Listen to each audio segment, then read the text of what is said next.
Welcome to Alpha Theory. Consider this your spoiler warning.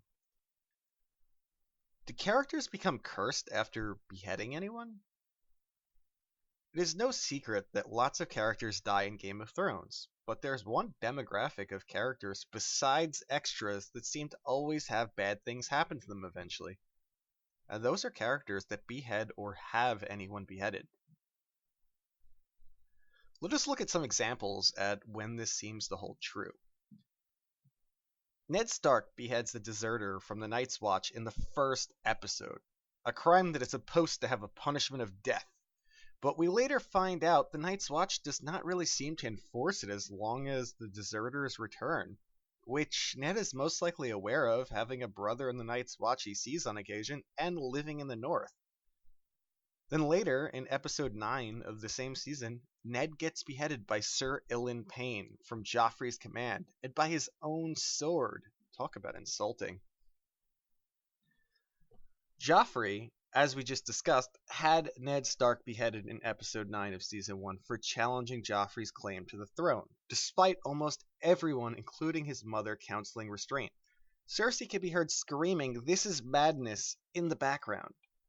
A few seasons later, in season 4, Joffrey is poisoned at his own wedding and dies.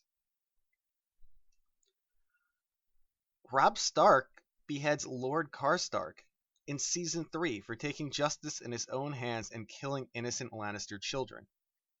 Everyone advises him not to, including Edmure, who is often never has any idea what he is doing. Lord Karstark even says, "Kill me and be cursed."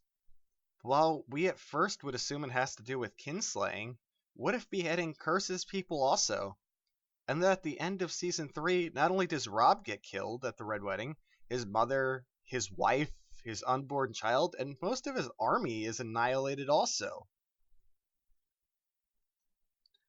Theon beheads Winterfell's Master of Arms, Sir Roderick, and then his own troops betray him and hand him over to Ramsay, where Ramsay tortures him and makes him take on the persona of Reek, where he is tortured both physically and mentally for seasons, including having his penis chopped off. Daenerys has a former slave beheaded for killing a master that was awaiting trial. Instantly after having the former slave executed, her own people turn against her. Jon Snow beheads Janos Slynt for not taking his command seriously when Jon first becomes Lord Commander. And then later Jon is betrayed by the Night's Watch, where many of them stab him, including Ollie, the child who he was grooming to take his place one day. Whenever someone beheads someone, something bad happens. It very well could be karma from lacking mercy while in a position of power, or it could just simply be an expected reaction from doing something your own people or advisors oppose. Let me know what you think about this theory, and if you think it is possible that anyone that has anyone beheaded as a result has something bad happen to them or their people. Thanks for watching, and don't forget to subscribe if you liked my theory and you would like to see more theory or review videos on Game of Thrones or other shows.